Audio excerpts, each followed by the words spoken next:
Mark Denholm at Breakfast Podcast. Hello and welcome to episode 194 of the best bits of the Atom Radio Breakfast Show.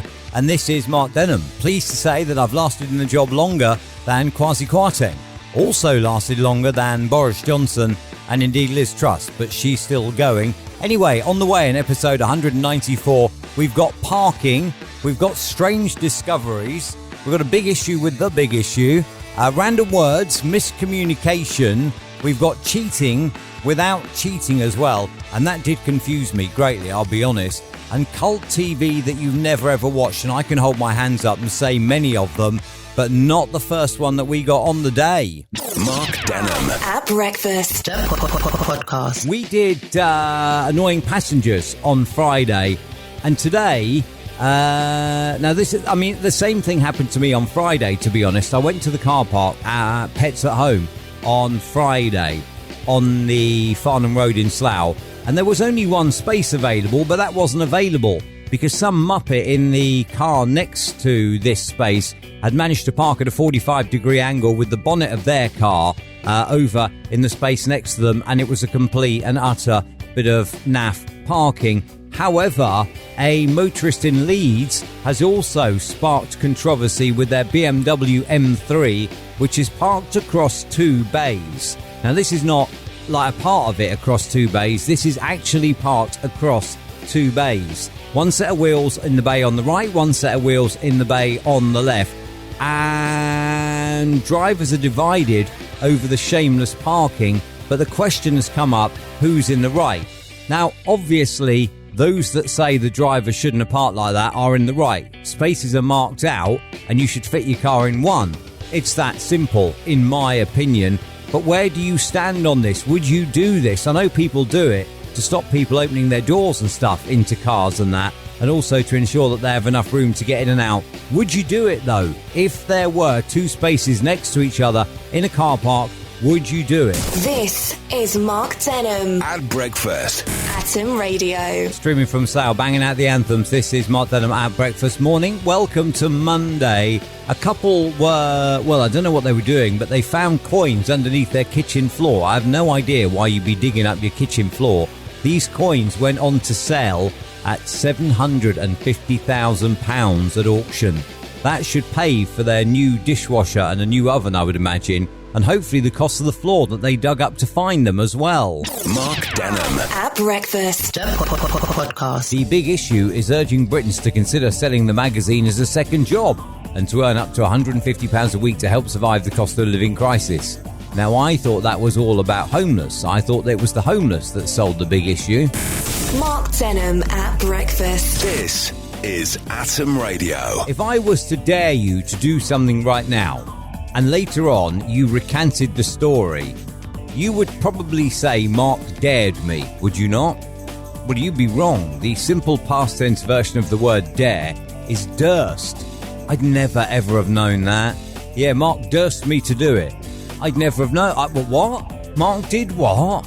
I would never have known that. This is Mark Denholm at Breakfast. Atom Radio. You're thinking of going out for a little midweek drinky? Drink a glass of water with every alcoholic beverage, and apparently you'll have no hangover. This is Mark Denholm at Breakfast. Atom Radio. I want to talk to you today about something that I did yesterday, and I have to say it was totally unintentional the way that this sentence came out and fell from my mouth. But I knew exactly what I meant to say, and I didn't quite say it right. There were a couple of words missing off the end of it. And let me set the scene. I was on the phone yesterday to a tech support line, and the lady who answered the phone was an extremely heavy breather. And every time she stopped talking so I could explain, all I could hear was this extreme heavy breathing. And I thought, do you know what? This is just a little bit off-putting at first. And then it just got heavier and heavier, and I thought, no, do you know what? This is just unpleasant now. So in my head, I thought, right, I'm going to ask to be transferred to somebody else. But then I don't want to come across too rude. And that's where it all went wrong, because I thought, right, I don't want to come across rude, but I don't want to hear any more of this heavy breathing. And I ended up saying to her, excuse me, would you mind either transferring me to someone else or stopping breathing? And what I meant to add there was so loudly, but I missed that bit off, and it just ended up, excuse me, would you mind transferring me to someone else or just stopping breathing? Which sounds a little drastic, really, and I didn't mean any harm on her in any way whatsoever. I didn't actually want her to stop breathing. I just couldn't stand the noise in my ears anymore. But due to the two missing words, it all went a little bit wrong. So today, I want to know, when's the worst occasion that you have ever missaid something, that you've intended to say something and it's come out totally differently to you expected? Mark Denholm. At breakfast. Podcast. If you are a big gamer, be careful. Playing video games could cause life-threatening cardiac arrhythmias in children with undiagnosed heart conditions, a scientific report has found. Games like Call of Duty and other multiplayer war games were found to be most frequent triggers of blackouts. Everything now, that they're just trying to knock the fun out of everything, aren't they? Don't do this, don't eat this, and don't game either. Mark Denholm at breakfast. This is Atom Radio. 8:23 morning then, Mark Denholm at breakfast, banging out the anthems on Atom Radio. Happy Hump Day. I've kind of embraced that phrase now, haven't I? The one that I don't think I'll ever embrace is meh, M-E-H, no. That'll never, ever be me. People who stay up late are more likely to be late to events regardless of how conscientious or responsible they are. Denied. I deny that entirely. Mark Denholm. At breakfast. Podcast. Now, you know how they say the online and that has made things more difficult for people in relationships and that, and maybe they say that, you know, online world can be a bit of a temptation where people were faithful before. Maybe they're not quite so faithful now because they are led astray online. People say that, right? And you can't deny that.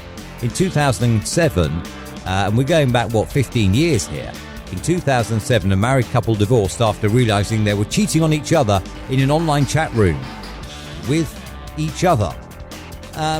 Hold on a minute, the intentions may not have been right, but if it's with each other, it's not cheating.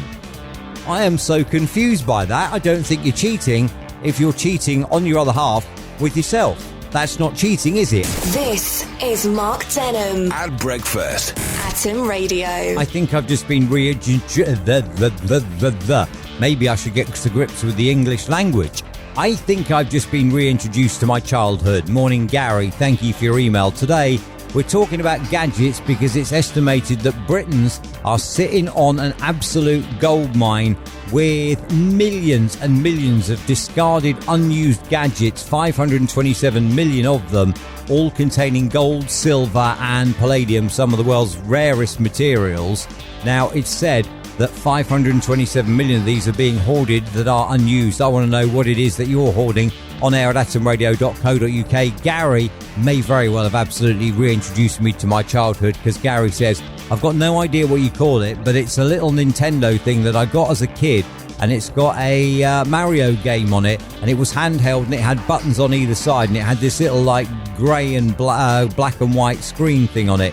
And I know exactly what you're talking about, Gary, and I can't remember what it was called, but I had one, and it's kind of a reddy colour, isn't it? On the back, a reddy colour, and silver on the front, Nintendo. And I also had a blue one that was Donkey Kong as well. I know exactly what you're talking about because I had one. I remember my parents got it for me when we were going on a trip to pass the time in the car.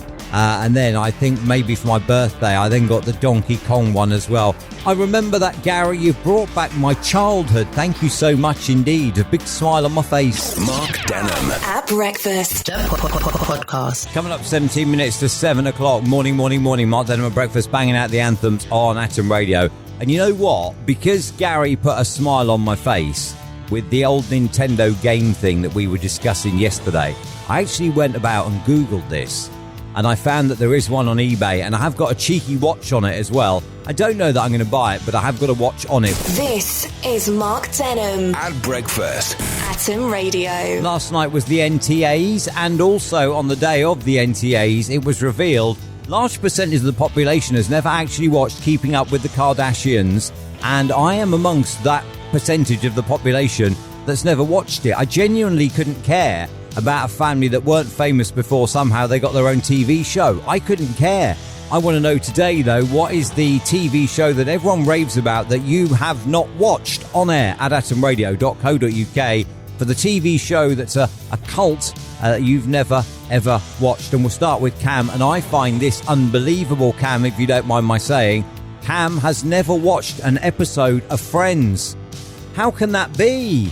I mean, it was on for years and years and years, and it's still on now. I mean, Comedy Central is basically Friends channel.